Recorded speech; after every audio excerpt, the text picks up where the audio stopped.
안녕하세요. 이 단원별 모의고사가 또 시작이 됐네요. 그래서 저희 이제 단원별 모의고사를 진행하는데, 단원별 모의고사를 어떤 식으로 진행하고 또 단원별 모의고사가 왜 중요한지 그 부분에 대해서 잠깐 소개해 드릴 건데, 그래서 혹시 지금 이제 그 단원별 모의고사 세법 맛보기 10문제를 제공해 드리고 그 10문제를 직접 한번 풀어 보셨으면 해설을 들으면서 왜 단원별 모의고사가 중요했는지 또 그걸 한번 느껴보시기 바라네요. 그래서 단원별 모의고사는 어떤 식으로 진행을 하는가, 단원별 모의고사가 무엇을 말하는지 소개를 시켜드릴게요. 단원별 모의고사라는 것은 단원별로 먼저 이론을 정리를 하시는 거예요. 첫 번째로 이론을 정리하고 그 정리된 이론을 실전 문제로 학습을 하고, 이게 이제 두 번째예요. 그래서 먼저 단원별 이론 정리를 한 다음에 문제를 푸시고, 문제를 푸는데 이게 시험에 출제되는 유형을 계속적으로 저희가 문제로 만들어 드리기 때문에 이 단원에서는 어떤 문제가 출제가 되는지 그 출제 유형을 적응을 하셔야 돼요. 그 다음에 이제 제일 중요한 게 어떤 내용이냐면, 문제를 풀 때 내가 이 문제가 진짜로 내가 알아서 풀었는지 모르고 풀었는지 또 찍었는지 이런 걸 체크를 하셔야 돼요. 그래서 어느 부분이 내가 약한지, 내가 약점을 내가 찾아 놓으셔야 돼요. 내 약점을 체크해 가지고 내가 이 단원이 좀 약하구나, 그러면 이 단원을 정확히 체크해서 그 부분을 보완하셔야 돼요. 그래서 이제 마지막으로 이제 안정적인 점수를 만들기 위해서 이 단원별 모의고사가 필요한데, 단원별 모의고사에서 한 단원에서 나오는 문제들이 대략 한 문제가 될 수도 있고 두 문제가 될 수도 있고 어떨 때는 막 그 단원에서 세 문제도 나올 수 있고 그래요. 그래서 어느 부분에서 어떻게 문제가 출제가 되는지 이걸 꼭 확인을 하셔야 돼요. 그래서 단원별 모의고사라는 것은 이 단원에서 어떤 형태의 문제가 출제되는지를 여러분이 파악을 해보셔야 돼요. 그리고 이제 제가 이제 단원별 모의고사는 세법은 저는 다른 이제 저희가 이제 총 단원별 모의고사는 6회로 진행을 하는 게 기본인데, 저는 아마 8회차가 진행이 될 거예요. 그래서 첫째 주부터 이론 정리하는 그 주부터 해서 총 8회에 걸쳐서 진행이 되는데, 이제 진행할 때마다 예를 들어 한 회차에 30문제씩 제공하는데 이 출제 빈도표를 다 줘요. 그래서 예를 들어서 제1장에서 12문제를 출제했고 2장에서 18문제를 출제해서 총 30문제를 이렇게 출제한다고 어느 범위를 지정을 해줘요. 그 다음에 이제 2회차 가면 1회차 문제 중에서 다시 확인이 필요한 문제가 5문제가 이렇게 출제가 돼요. 1회차 중에 복습 문제가 5문제가 출제가 되고, 이제 2회차 중에 3장에서 7문제, 4장에서 5문제 이런 식으로 이 회차를 전부 다 이걸 범위를 지정해 주는데, 계산 문제가 출제되는 부분은 계산 문제가 포함되어 있다고 이렇게까지 알려드려요. 그래서 계산 문제는 계산 문제 따로따로 알려드리니까 이 부분에서 계산 문제가 나와요. 그러면 그 부분은 계산 문제 연습을 해 주셔야 돼요. 그래서 총 8회차가 이렇게 지금 배치표가 만들어져 있어요. 그래서 1회차부터 8회차까지 단원별로 정리를 쭉 해주시면, 그러면 전체 문제가 총 몇 문제냐면 8회차 곱하기 30이에요. 그럼 38, 24, 240문제가 출제가 돼요. 이 정도 정리를 하시면 16문제 푸는데 240문제 정도 이렇게 풀어보시면 어떤 단원에서 내가 이제 배치표에다가 어느 단원에서 내가 좀 약한지를, 약점을, 내가 약한 부분을 표시했다가 나중에 그 부분을 복습을 꼭 해주셔야 돼요. 그럼 이제 단원별 모의고사를 어떤 식으로 활용을 해야 되냐면, 제일 먼저 할 일은 먼저 문제를 풀어주셔야 돼요. 먼저 문제를 풀고 해설 강의를 나중에 들으셔야지, 문제를 안 풀고 해설 강의를 들으신 분이 있어요. 그리고 또 하나, 또 이런 분이 계시는데, 문제는 다 풀고 해설 강의를 안 듣고 나는 해설 안 들어도 돼요, 나는 문제 풀었으니까 이걸로 됐어요 하신 분이 생겨요. 그러면 그 문제는 내가 맞췄다고 하는 게 아니라 5개 지문 중에서 혹시라도 내가 맞은 지문이 있는데 틀린 지문으로 시험 문제가 나왔을 때 어느 부분을 어떻게 해설할지를 모르니까 100% 정답률을 장담할 수 없어요. 그래서 먼저 문제를 풀고 해설은 반드시 들으시고, 이게 왜 그러냐면, 먼저 문제를 풀어보시고 내가 틀렸던 문제, 이 문제는 왜 틀렸는지, 내가 이걸 찍어서 맞췄던 문제인지, 그러면 확신이 없어서 그냥 애매했던 문제인지 이거를 문제에다 표시를 해 주셔야 돼요. 그런데 많은 분들은 그 1번 문제에서 내가 틀렸는데 오답을 체크한 걸 지워버려.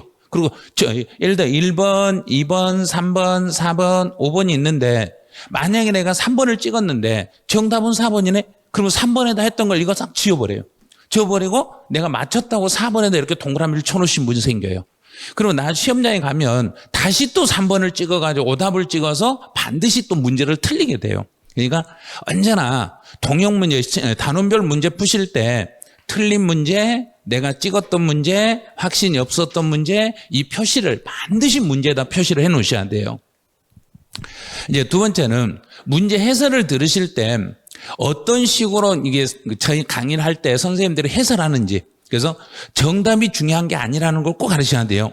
저희가 문제 출제하는 게 그 문제를 그대로 정답으로 출제하는 게 아니라 왜 이 문제를 출제했는지 그 의도를 알으셔야 돼요. 그 다음에 그 문제를 푸는데 어떤 식으로 문제를 풀어가는데 해설해 가는지, 문제를 출제한 사람이 왜 이렇게 출제했고 왜 이 문제는 어떤 식으로 풀어가는지 이걸 알으셔야 돼요. 그래서 어디에 함정인지, 이 지문에는 어디가 함정인지, 왜 이 지문이 왜 오답인지, 만약에 이 지문이 왜 오답으로 변했는지 이걸 알아놓으셔야 돼요. 그래서 그 이유를 예를 들어서 함정을 파는 이유와 오답이 지문에서 오답으로 저희가 만들었던 이유를 반드시 그 이유를 알아놓으셔야 돼요. 그래서 시험에 출제하신 분들은 한 20, 30년 이상을 계속 문제를 대학생들에게 강의를 하고 문제를 만들고 언제 어떤 지문을 출제하면 여기 함정에 빠진지 이걸 전부 다 알고 있는 사람들이기 때문에 실제 저희 시험하고 똑같이 단원별에서 연습을 하신다면 시험장에 가시면 뭐 문제 푸는데 큰 지장은 없으실 거예요.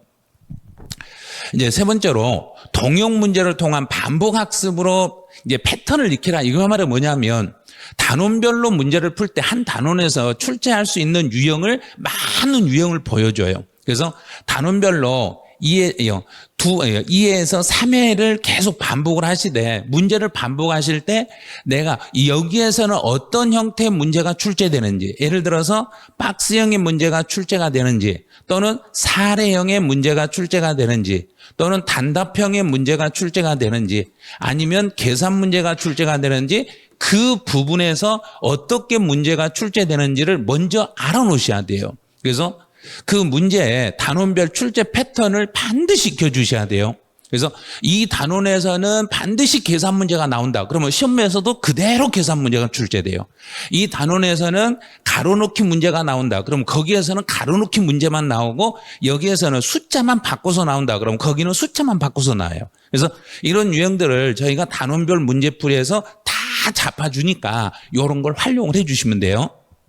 그럼 지금 맛보기 문제로 10개를 제가 제공을 해드렸는데 이 10문제를 풀면서 어느 부분에서 어떤 식으로 문제 유형이 나오는지를 한번 접해보시면 돼요.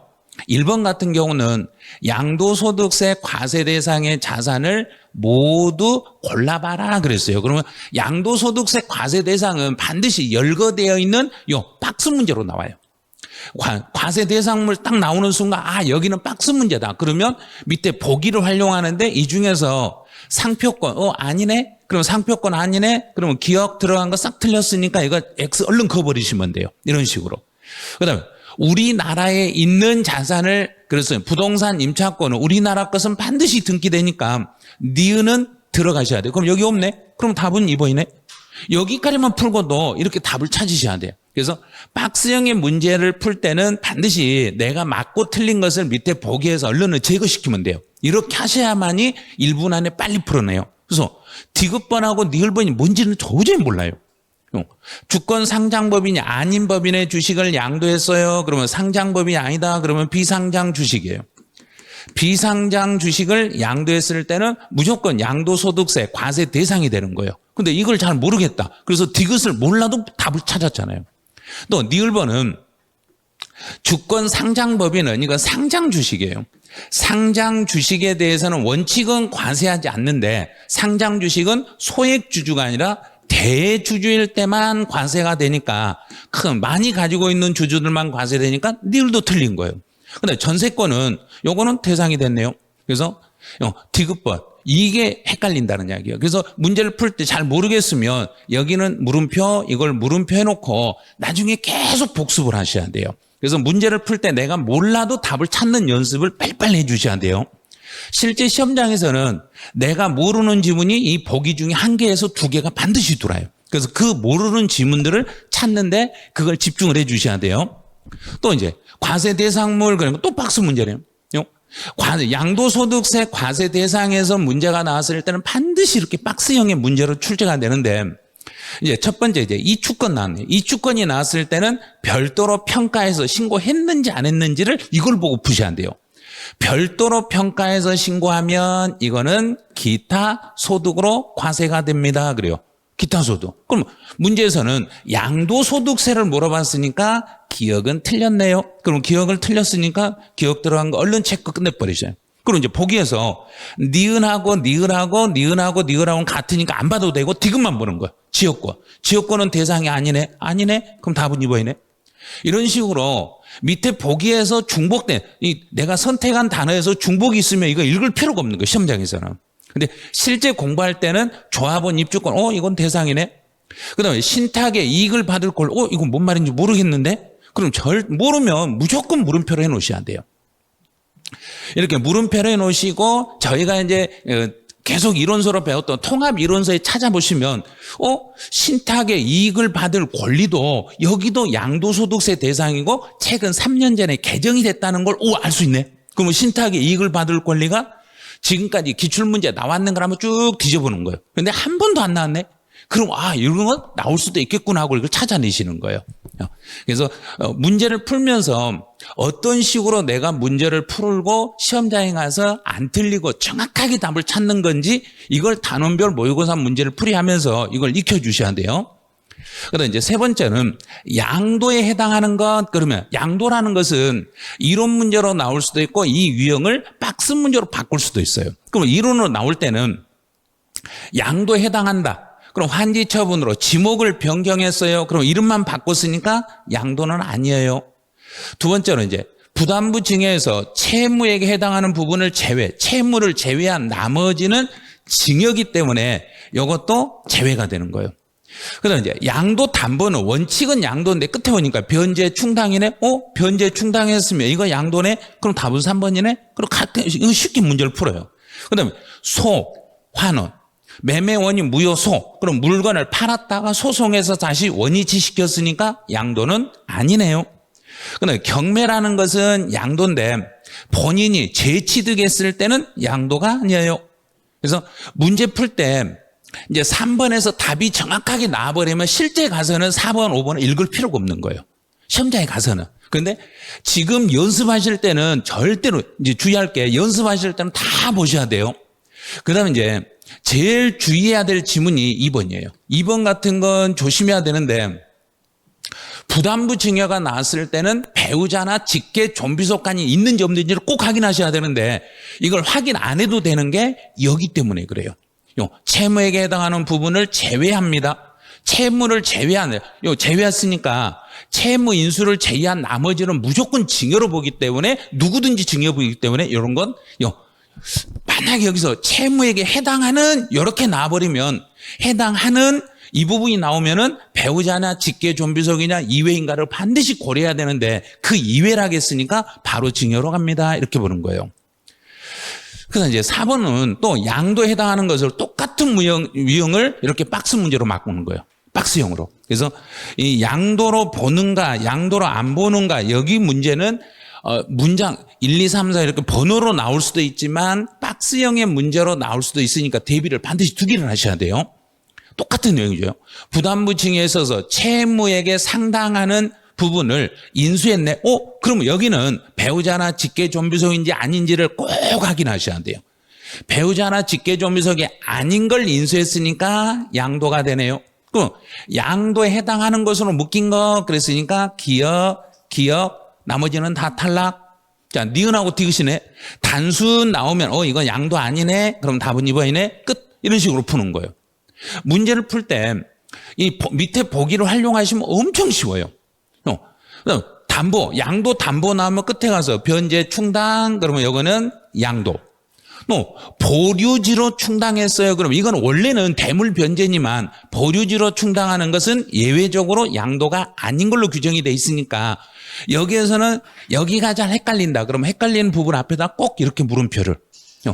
보기를 문제 풀 때 이걸 다 알아서 푸는 게 아니라 몰라도 답을 찾을 수는 있어요. 그런데 이 실전 연습을 해야 되니까 내가 부족했던 부분이 어느 부분을 부족하고 어느 부분이 지금 이해가 안 되는지를 찾아가지고 그걸 공부를 해 주셔야 돼요. 이제 5번 문제 딱 나오면 순간 부담부 증여에서는 계산 문제가 출제가 되네요. 그래서 올해 이제 36회 시험에서는 분명히 부담부 증여 계산 문제가 나올 거예요. 그럼 계속적으로 단원별 문제 풀 때 계산 문제 유형을 여러 가지 유형으로 바꿔서 출제를 해드릴 건데 이 계산 유형을 풀 때 제일 먼저요. 무엇을 물어봤는지를 보셔야 돼요. 양도 차익을 물어봤으면 양도 가액에서 취득 가액을 빼고 필요 경비를 빼면은 양도 차익이 나온다는 걸 얼른 이렇게 가위결로 써놓으셔야 돼요. 그리고 이제 증여 당시에 토지의 시가는 15억인데 이 15억을 양도 가액으로 생각하는 거예요. 그다음에 과거에 취득했던 건 8억이고 필요 경비는 없어요. 그랬으니까 15억에서 8억을 빼면은 이게 7억 정도 되네요. 자, 7억. 7억인데 7억은 여기 답이 있네. 5번이 답이 있으니까 5번을 찍어. 그럼 바로 틀려버린 거죠. 왜냐하면 부담부 증여에서는 이 7억은 전체 15억 중에서 채무 인수하는 액수만큼이 양도니까 15분의 3이 되는 거예요. 15분의 3. 그러면 3, 5, 15. 그럼 이걸 나누면 얼마가 되냐면 1억 4천이 나와요. 1억 4천. 이렇게 곱해버리면 돼요. 계산해 놓고 이거를 양도 비율로 전체 중에서 채무 인수액으로 곱해버리면 바로 답이 떨어지는 거예요. 그래서 7억이 나온다고 이걸 7억을 답을 해버리시면 안 돼요. 그래서 이 부담부 증여 같은 경우는 연습하면 누구나 풀 수 있는 문제들이에요. 그래서 아직 잘 모르겠다. 그러면 전체적으로 양도 차익을 계산하는 양도 차익의 공식을 먼저 이 식을 외우시고 암기를 해 놓으셔야 돼요. 하고 그다음에 양도 비율이 양도할 때 이 전체 중에 양도 비율이 어떻게 되는지 그러면 양도 비율은 전체 증여 가액 중에서 채무를 인수한 만큼이 양도 비율이니까 전체 15억 중에서 3억으로 곱하기 해버리시면 답이 그냥 나오게 돼 있어요. 이제 5문제 해설을 들어보니까 이제 어떤 분이 단원별 모의고사를 들으면 도움이 되는지 이제 그걸 알려드릴게요. 내가 이론은 한 번은 들었지만 문제 적용이 어려운 수험생이 있어요. 내가 분명히 이론은 알고 있는 것처럼 보이는데 문제를 풀면 문제를 자꾸 틀리시는 분이 생겨요. 그래서 왜 그러냐면 이제 이론을 내가 이론 강의를 듣고 이론을 다 안다고 생각하는 거예요. 이론을 다 안다고 착각을 하기 때문에 문제를 풀면 막히는 수험생은 단원별 모의고사에서 여러 유형의 문제를 접해보면서 어느 부분에서 내가 막히고 있는지 어느 부분에서 잘못되고 있는지를 이걸 찾아주셔야 돼요. 그래서 지문이 길어지면 헷갈리거나 또는 선택지를 고르기 어려운 수험생들이 있어요. 근데 세법은 문제 지문이 상당히 길게 나오기 때문에 이 긴 지문 중에서 핵심 단어를 찾는 연습을 단원별 모의고사에서 해 주셔야 돼요. 그래서 단원별 모의고사에서 그 긴 지문 중에서 핵심 포인트가 어디고 어느 부분을 가지고 문제를 해결해 가는지를 그걸 찾아주시면 돼요. 그래서 꼭 이게 지켜주실 게 이론 정리하시고 문제를 풀고 해설 강의를 듣고 복습으로 이 4단계 학습 방법을 반드시 해주셔야 돼요. 이제 공부는 이론 정리하시고 문제 풀고 그다음에 해설 듣고 그다음에 다시 내가 틀린 거 복습하시고 이 단계를 거쳐야만 완벽하게 문제 해결이 끝나시는 거예요. 그런데 어디서 끝내버리냐면 여기서 끝나신 분이 있고 어떤 분은 문제까지 풀고 해설 강의 안 듣고 그냥 가버리신 분이 계시고 해설 안 들으면 왜 이 문제를 어떻게 푸는지 그 푸는 방법을 못 찾게 돼요. 그래서 반드시 해설까지 들으시고 내가 틀렸던 부분에 대해서는 표시했다가 다시 복습을 해서 틀린 부분을 반드시 정리할 수 있도록 이렇게 해주셔야 돼요. 이제 두 번째는 이제 실전 감각과 출제 포인트를 익히고 싶은 수험생들이 있을 거예요. 이제 이론 정리가 어느 정도 돼가지고 나는 실제 시험장에 가서 어떤 문제가 출제되면 어떻게 풀어야 되고 내가 이런 문제를 유형을 많이 접해보고 싶은 수험생들. 그래서 실전에서 어떤 부분이 자주 출제되고 어느 부분이 꽈서 나오는지를 파악하고 싶은 수험생이 있을 거예요.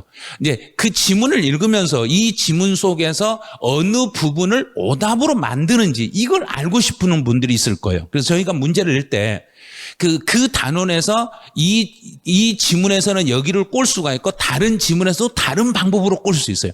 여러 각도로 문제를 만들어 드리기 때문에 시험에서 출제할 수 있는 그 유형을 다 찾아낼 수 있으실 거예요.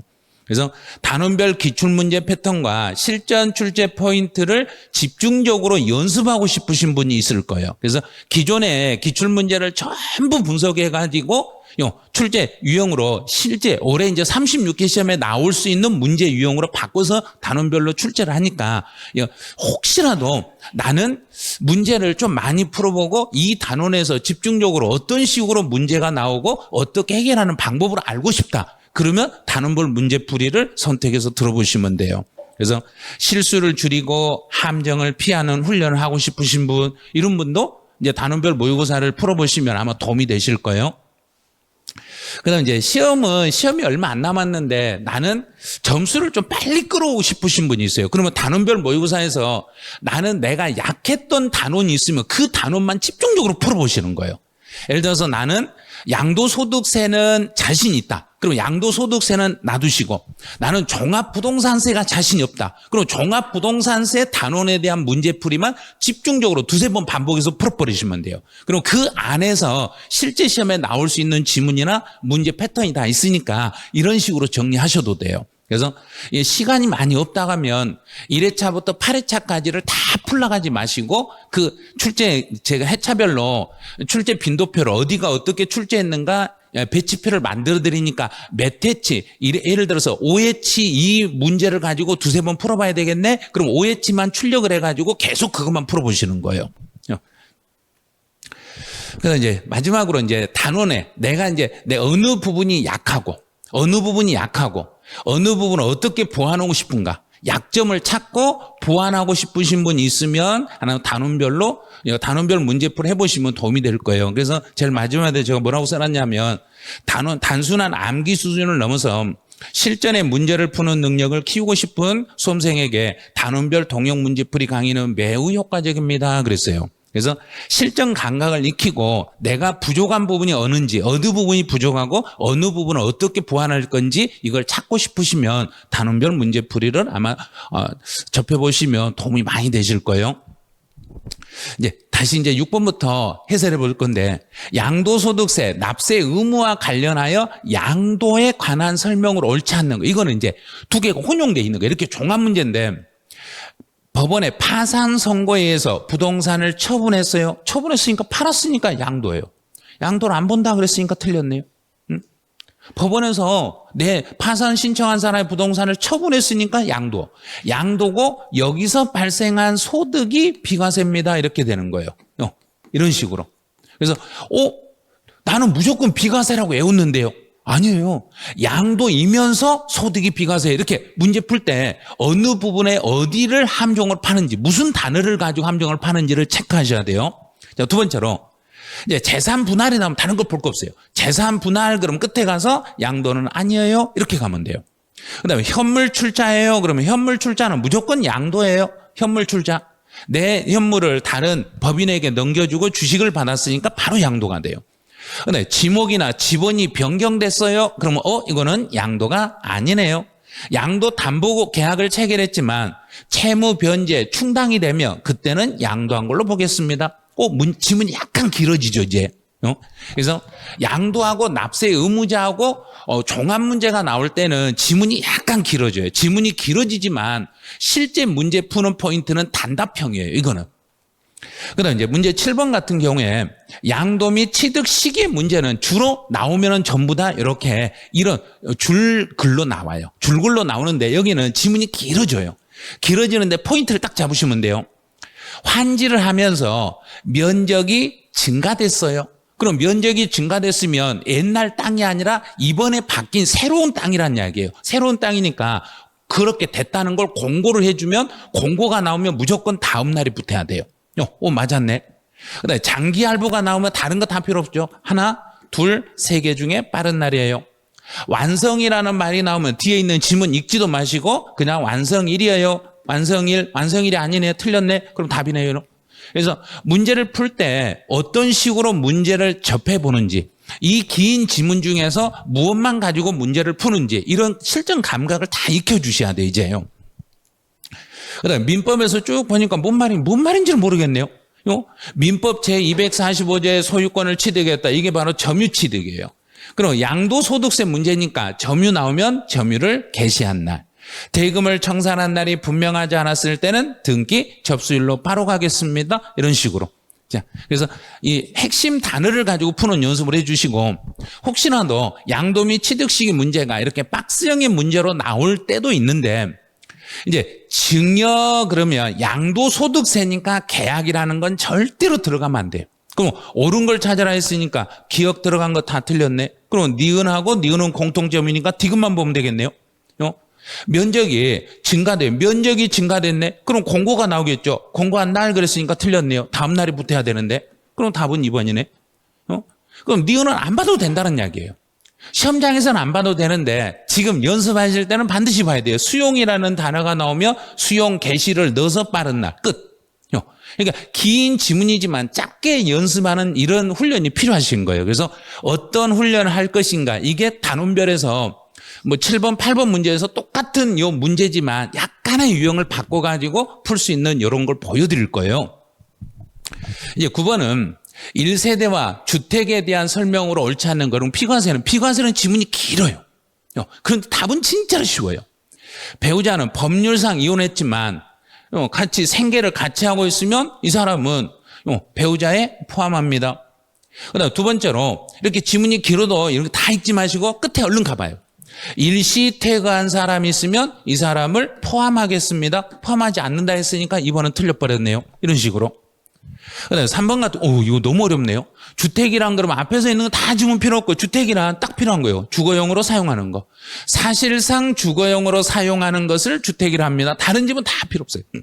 실제 사실상 주거용으로 사용하면 이게 주택이에요. 그다음 나이가 30 이상이면 그냥 세대로 인정을 해줘요. 배우자 없어도 세대로 인정해 주니까 이건 지문만 이렇게 길 뿐이에요. 그다음 이제 5번이 가장 어려운데 5번 같은 경우는 이제 연습하실 때 이렇게 그림을 딱 그리셔야 돼요. 조정 대상 지역의 공고가, 여기서 이제 조정 대상 지역으로 공고를, 여기서 이제 공고가 났다. 근데 공고가 나기 전에, 이전에 매매 계약을 체결했네. 이전에 매매 계약을 체결하고 공고가 난 이후에 잔금을 지급을 했어요. 그러면 이제 내가 여기서는 이게 취득일이니까 취득일 현재 조정 대상 지역이에요. 취득일 현재 조정 대상 지역이면 들어가서 2년을 살으셔야 돼요. 2년 거주를 해야 되는데 거주기간 2년을 충족을 해야 되는데 만약에 공고일 전에 매매계약을 체결하고 매매계약을 체결한 시점에서 무주택이었더라면, 주택이 없다는 걸 확인이 되면 그때는 2년 거주를 하지 않으셔도 됩니다. 그래서 계약금 지급일 현재 주택을 보유하지 아니한 경우, 여기서 제일 중요한 거 이거예요. 주택을 보유하지 아니한 경우에는 그때는 거주기간의 제한을 받지 않습니다. 만약에 여기서 1세대가 계약금을 지급한 날 현재 주택을 소유하고 있었어요. 그러면 그때는 2년을 거주하셔야 돼요. 그래서 이 부분이 어느 부분이 이렇게 포인트인지를 꼭 찾으셔가지고 이 지문 하나를 가지고 여기서 제한을 받는다 안 받는다가 바꿔져 버리니까 이런 건 조심하시고 이럴 때는 그림을 그려가지고 연습을 해보셔야 돼요. 그다음 이제 10번 같은 경우는 1세대 1주택에는 여기는 가로넣기 문제가 나요. 이렇게 숫자만 나오는데 귀농이라는 말이 딱 나오면 농사지로 시골 내려갔어요. 그러면 5년 안에 일반 집을 파시면 돼. 그럼 5년만 찾아요. 5년. 답이 5번에 바로 있네. 다른 거 볼 것도 없네. 2번은 볼 필요도 없어요. 2번 같은 경우는 수도권 밖에 소지하는 주택과 수도권 밖 이 말이 딱 나오는 순간 무조건 여기는 3년 이렇게 하시면 돼요. 수도권 내려갔다가 다시 돌아왔으니까 이런 경우는 돌아와서 3년 안에 일반 주택을 양도하시면 비과세 혜택을 받을 수 있어요. 이렇게. 그래서 문제를 제가 예시 문제, 맛보기 문제로 10개 정도를 제공을 해드려가지고 한번 풀어보셨을 것 같은데 이 문제를 풀어보면서 제가 해설을 이제 이렇게 첨부해 드리니까 내가 이거 문제 풀면 나 도움이 되겠는데 그러면 단원별 모의고사를 들어보시면 되고 이거 난 안 해도 돼. 나는 안 해도 충분히 문제 풀 수 있어. 그러시면 단원별 문제 풀이하고 상관없이 이론만 정리해서 실전에 가셔도 돼요. 그런데 이제 여기에 이제 작년 이제 단원별 모의고사 풀이를 들었던 수험생들의 후기를 제가 몇 개를 알려드릴 건데 이론은 외웠는데 점수가 안 나왔던 이유를 알게 됐어요. 왜? 이론하고 문제하고 연결하고 그 문제 푸는 요령이 없었기 때문에 실제로 내가 이론은 다 암기됐다고 했는데 문제를 풀어보니까 점수가 안 나왔던 이유를 단원별 모의고사 문제를 풀어보니까 그 이유를 알게 됐어요. 그래요. 이제 왜 이게 정답이 되고 왜 이건 오답인지 정확하게 짚어주고 출제자의 시각을 이해할 수 있었어요. 문제를 출제하신 분들이 왜 이 문제를 이렇게 출제했는지를 짚어드리거든요. 그리고 저희가 이제 성적 처리를 해가지고 오답률 분석을 해가지고 어느 번호에다가 가장 많이 오답을 찍었는지 그 오답을 체크해가지고 이걸 분석을 해드려요. 강의를 하면서. 지금은 문제 읽자마자 선택지를 빠르게 판단할 수 있게 됐어요. 그랬어요. 그래서 이제 문제를 딱 보는 순간 여기는 볼 필요 없는 지문은 제껴버리고 꼭 봐야 될 지문만 가지고 문제를 풀 수 있겠고 이렇게 해서 이제 이분은 본인이 이 단원별 문제풀이를 들어보시고 이렇게 좋았어요. 이런 말을 써놨더라고요. 그다음 또 한 분은 단원별로 반복하니 실수가 줄어들고 자신감이 생겼어요. 그럼 그 전에는 문제를 풀면 내가 왜 이걸 틀렸고 왜 여기서 자꾸 실수하는지를 잘 몰랐는데 여러 개 유형으로 문제를 풀어보고 단원별로 집중 반복해서 약점을 보완하니까 실수가 눈에 띄게 줄었어요. 단원별로 문제를 정리하시면 진짜로 이 실수 많이 줄어드네요. 그래서 점수가 많이 올라가요. 또 함정 지문을 피하는 방법을 알게 된 게 가장 큰 수학이었어요. 그랬어요. 어느 부분의 함정을 파고 왜 이 부분이 함정이고 이걸 함정을 비껴가는 방법이 무엇인지를 알 수 있는 좋은 기회였어요. 그다음에 또 한 분은 시간이 부족한 상태에서도 효율적으로 학습할 수 있었어요.